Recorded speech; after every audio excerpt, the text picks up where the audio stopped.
Thank you.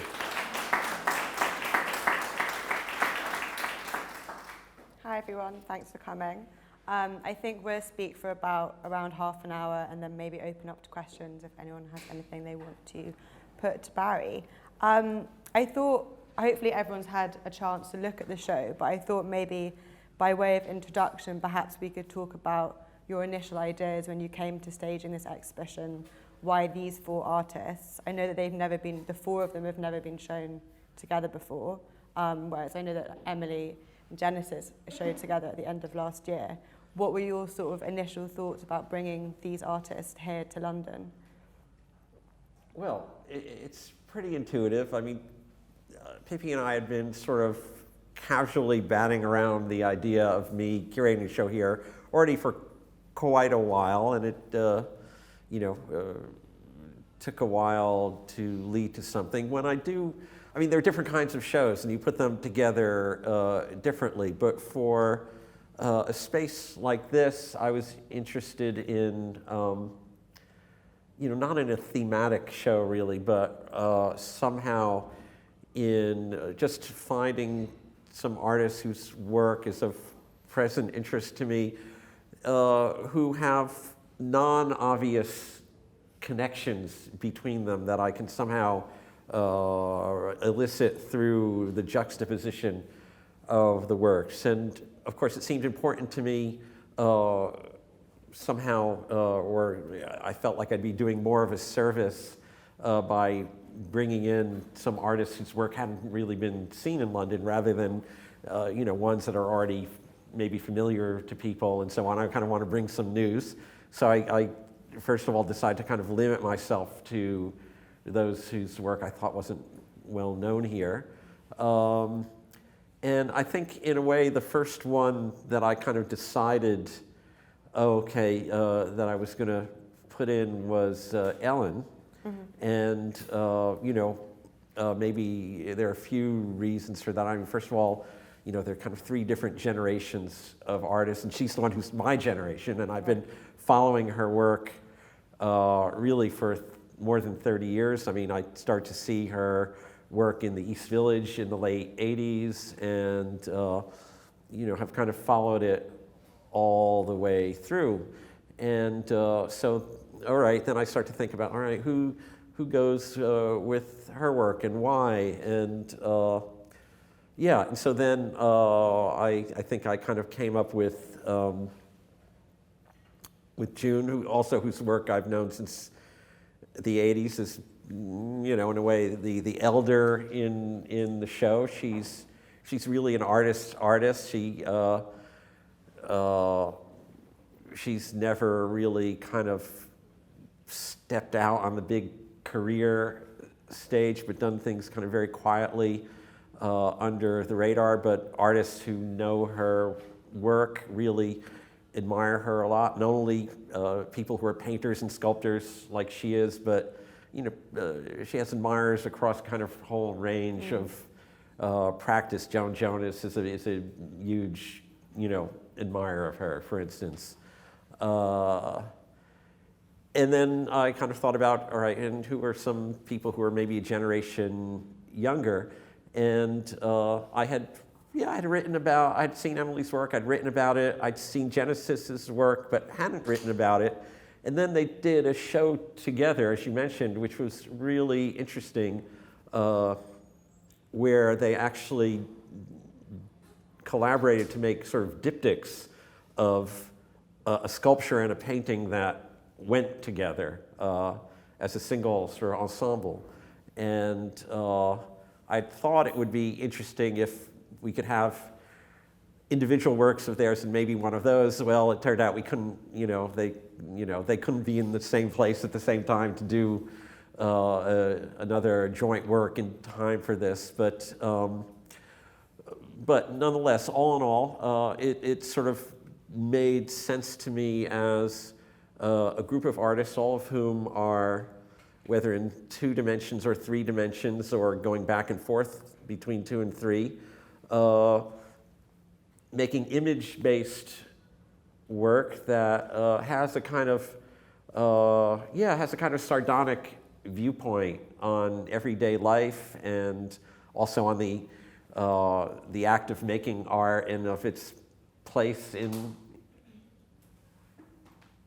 in life. And so, yeah, finally that was a group of four that just intuitively made sense to me over, for a period of time of kind of meditating on it and kind of slotting some other candidates in and taking them out, and yeah.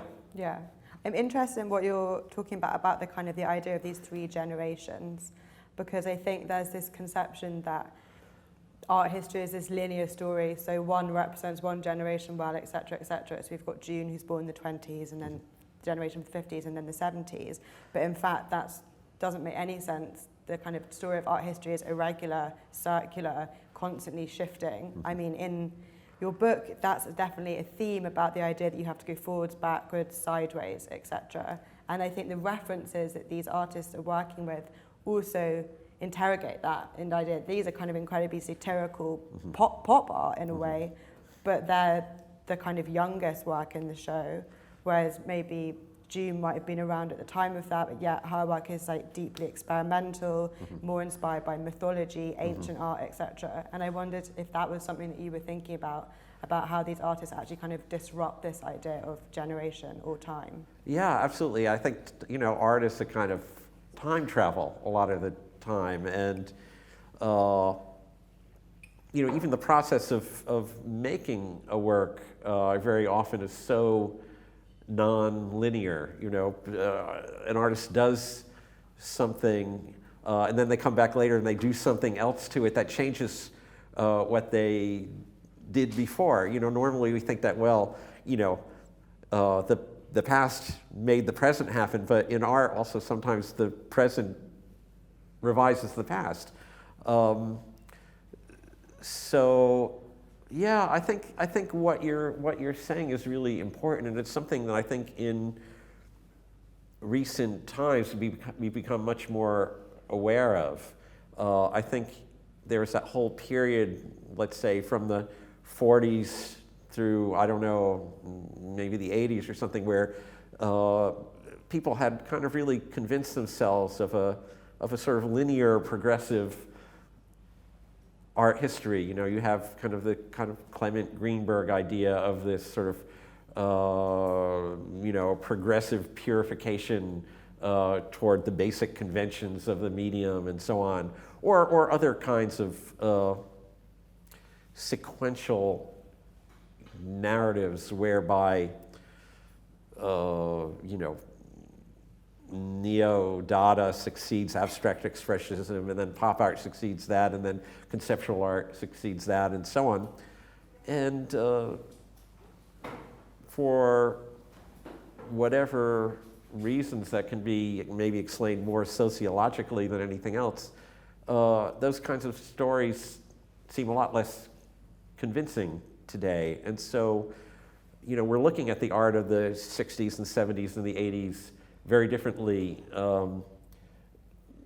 than we did then, and different people and different communities are coming to the fore that were kind of sidelined by those sequential narratives. Yeah, the idea that if we keep revising what art history is and like expanding the canon, which is something which is happening institutionally finally, the linearity is disrupted by nature of that, because there are people that were left out 100 years ago who are now being put back in. Do you feel like any of these artists are kind of exploring those histories, or that they've kind of any art historical references that might be within their work? I know Emily May Smith talks about it a bit in terms of that kind of queasy machismo male pop that she's kind of subverting. Well, I think, Emily probably has the most, maybe not as much in these paintings as in some of her others, she has the most kind of direct references to art history, and she'll sort of do her own revisions of well-known images of art history and kind of redo them through kind of stylistic tropes that come more from graphic art than from painting.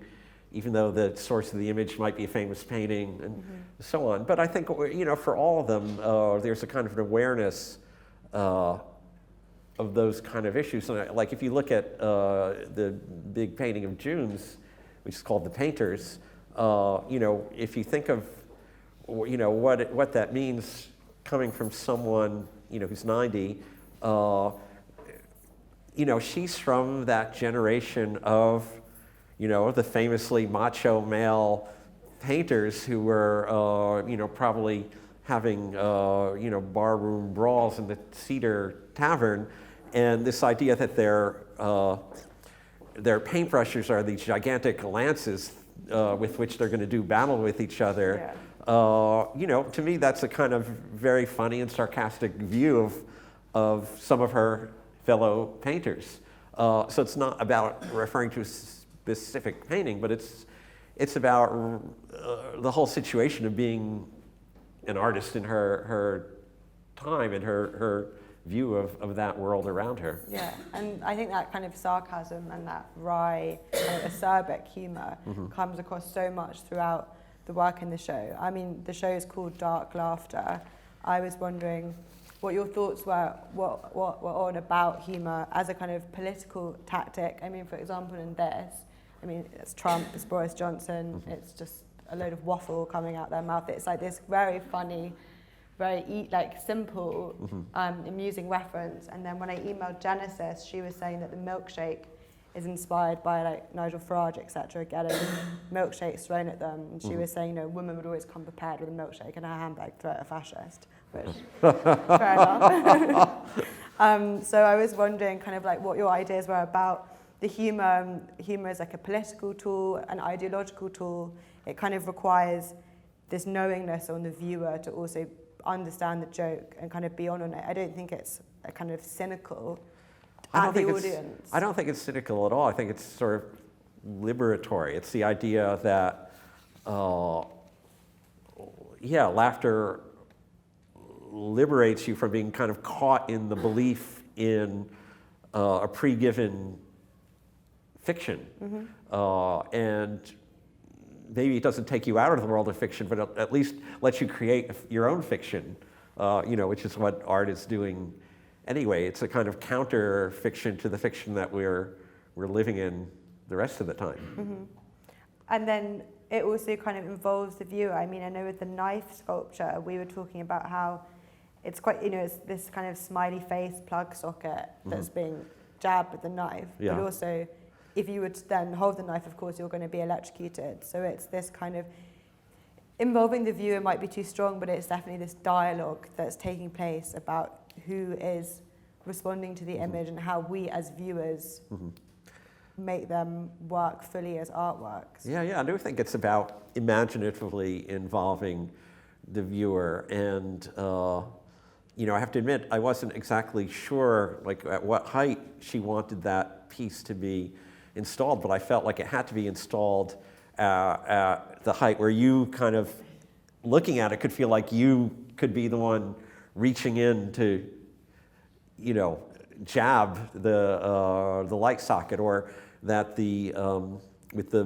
movie camera sculpture of June, that the handle had to kind of be at that height where you're kind of tempted to think that you can turn it. And in a lot of her sculpture, there are moving parts that you can actually move, but in this case, I don't think it would move. And if it could, if you actually, were to put your eye up to the eyepiece and turn the handle, that's an egg beater there in the eyepiece. So I'd hate to think of, what the result of that would be. It'd be a very surrealist moment. Yeah. With the movie camera, actually, because that's obviously made out of what I assume is scrap, the bits of metal that she's found. And then I think I've read that she has sort of hundreds of egg beaters in her studio that she uses quite a lot. And then in Ellen's work here, there's kind of this fabric that's been stitched into it. And then obviously there's other artists who are working more kind of emphatically in sculpture. I was wondering what your thoughts were about this idea of the image, which you touched on kind of earlier, and how it's the idea of a painting or an abstract painting or a figurative painting is actually kind of very slippery, and it's not as something that we can hold on to the same way we can't hold on to this idea of linear time. Yeah, and I think it's an interesting thing to point out that both in the painting and in June's sculpture, that the image doesn't entirely stand apart from the world of real things, but it's actually made of fragments from the world of real things that it then kind of reflects back into. And so we're kind of collecting these things as a way of re-reflecting them. Yeah, I think so. With Ellen's work, I find it very kind of surreal and almost grotesque, these kind of huge bodies, this very kind of like unkempt use of paint, this kind of roughness, but it's very seductive at the same time. I was wondering if there were thoughts around the body when you were curating this exhibition and thinking about how they use the body of, for example, like the foot with the hors d'oeuvre kind of on it, and how that might relate to ideas of humour or even surrealism. Yeah. I think for most of the artists, the sort of body imagery is a bit oblique. I think it's the most direct somehow with Ellen, and probably it was part of my thinking in putting the show together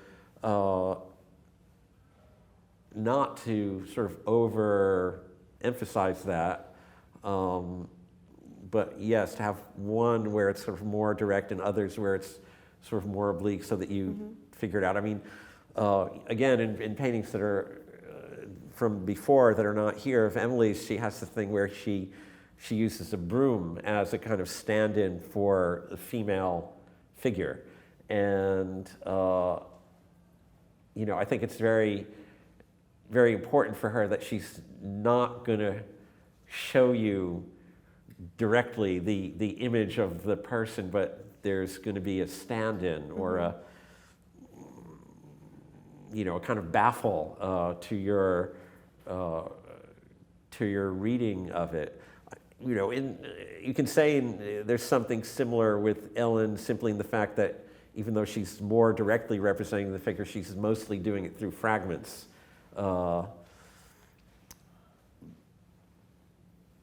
But I think they all want to, in some way or another, avoid a kind of realistic rendition. Right. I thought it was interesting as well that they all kind of come from different places. Like Genesis used to make props for advertising campaigns, which I found quite interesting, in the way that she uses these very kind of familiar references that can kind of, you automatically kind of like check into what she's doing. And then someone like June, who originally trained as a ballet dancer, it's like this fascinating other directions that they've brought into their practice. And I wondered what you thought about these kind of other forms of communication or art form that might be interweaved into the way that they work. It's an interesting point. Yeah, I mean, I can't say that I've thought too much about kind of their pre-painter or sculptor existences, but yeah, I mean, it's an interesting observation about Genesis in particular, because I think advertising tends to have so much in common with surrealism, or vice versa, that these kind of ways of making an image memorable through exaggeration or through a strange transposition or substitution of one object for another one that resembles a kind of visual punning, I think is, very much part of her vocabulary. Yeah, like the idea of the uncanny. Absolutely. And I think surrealism also has a very interesting relationship to humour as well, particularly in the hands of kind of female surrealist artists, someone like Mary Oppenheim or someone like that. And even, I think, someone like Sarah Lucas's work involves surrealism and humour in the same way.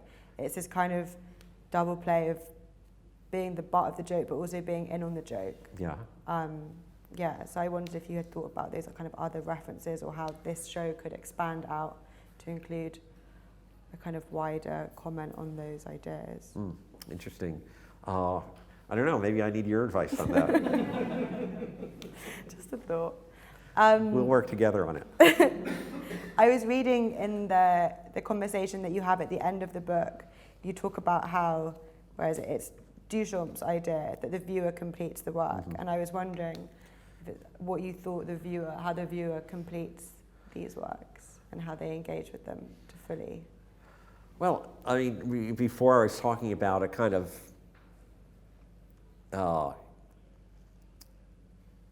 imaginative, physical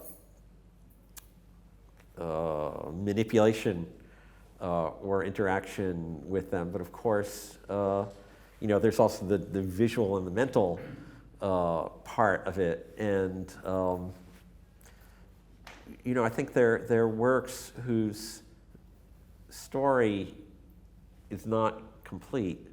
So they ask you to fill in the other parts of the story that aren't there. I had a very interesting conversation with someone at the Private View the other night about this painting of June's that we're facing, and this person was saying, "Oh well, I noticed that each figure is illuminated by a light source that comes from a different direction, and you can see that by the shadows that they throw, and so it makes you feel like they're in front of a kind of stage backdrop. It's like theatrical lighting." And he said, that tells me that this supposed battle that they're having is really a kind of theatrical kind of fake. And I said, oh, that's a really interesting way to look at it. I hadn't thought of it. But, I think the fact that a painting elicits your engagement on that level to kind of mentally fill in the pieces is very much part of how all of them work. So this is a bit of a zinger, but I feel like a lot of people have said, painting died a long time ago, et cetera, et cetera. I personally haven't seen more painting recently. I've seen so much of it.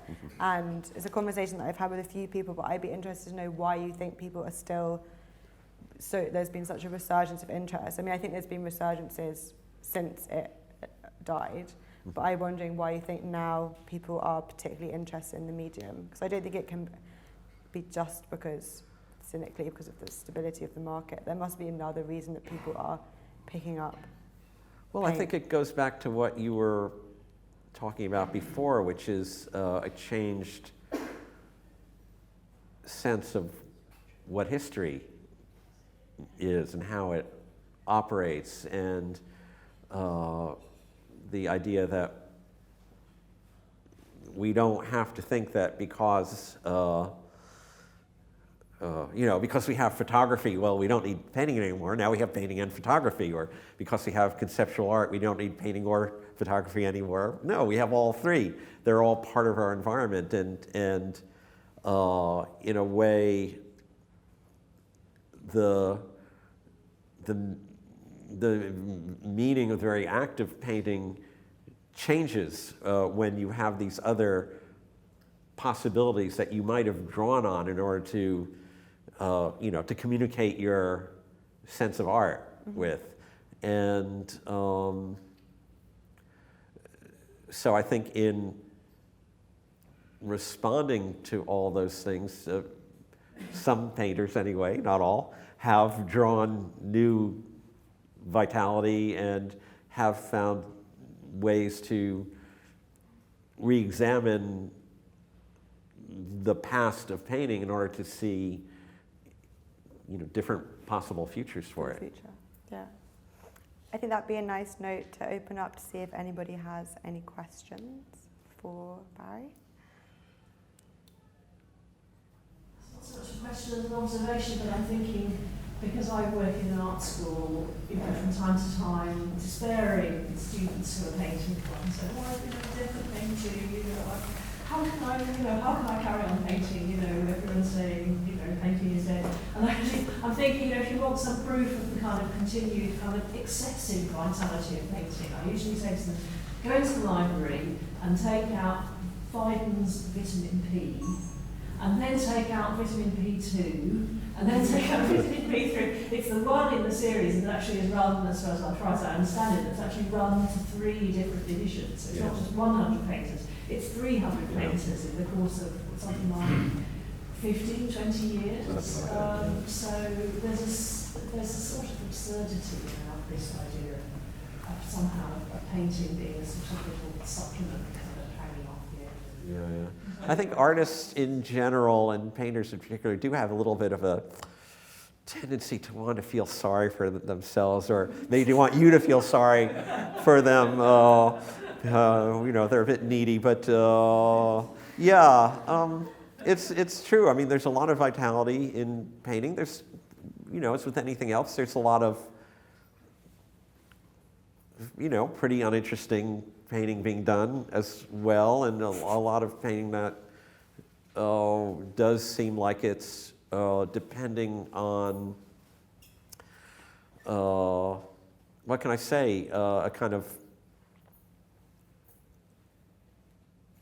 academic notion of the authority of what good painting is, that I don't think is terribly interesting anymore. But yeah, I mean, you've got 3 really interesting painters right here in this room, and I was walking around to some of the other galleries in the neighborhood before, and when you go around and see shows of people like Mark Bradford and Lisa Bryce and Michael Simpson and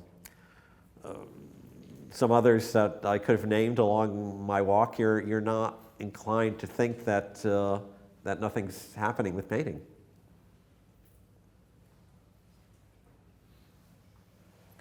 I'll ask another question then.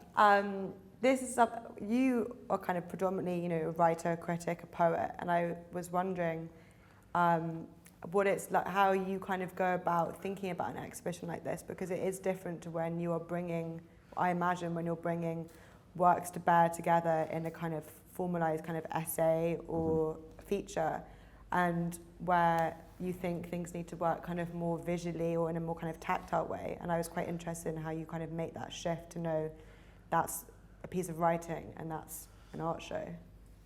Yeah, I think it's a really important point. I think because I spent so much of my time writing and sort of constructing, let's say, discursive sequences that make sense on the page, and through, arguments and metaphors and so on. When I have the opportunity to make an exhibition, I definitely don't want to put the exhibition together in the way I would put an essay together, and I want it to have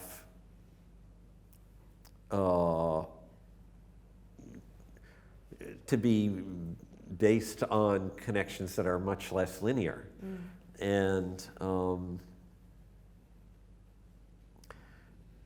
the funny thing is that a lot of those connections are planned, and then a lot of them are not planned. They come into into your vision, as you kind of move things around and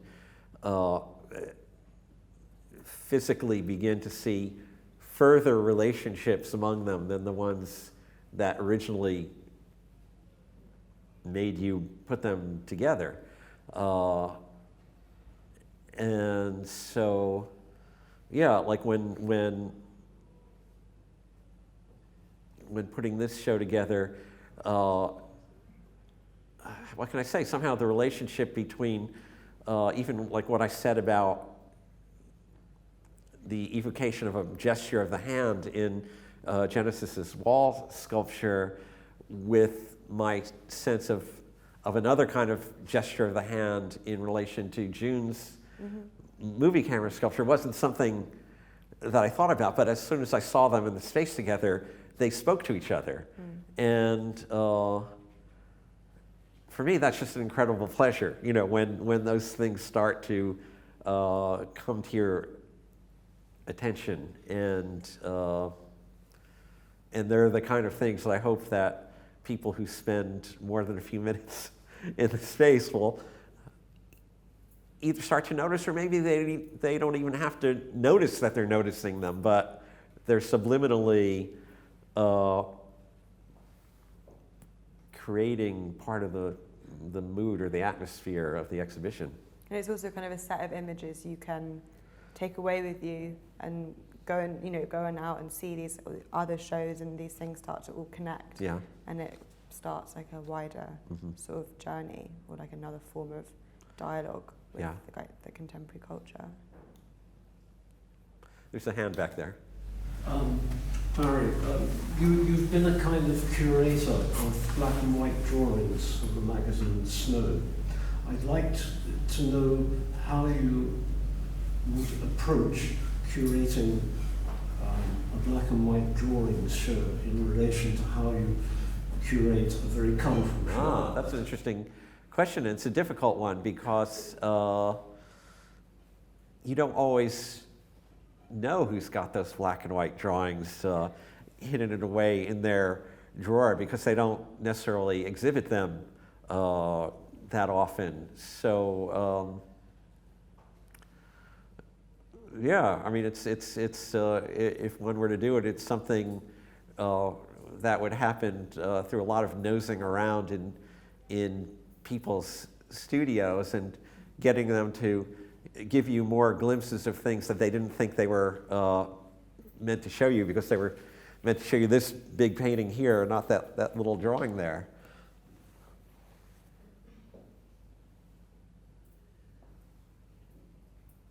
Any other hands? Well, thank you for curating such a wonderful show. Thank you.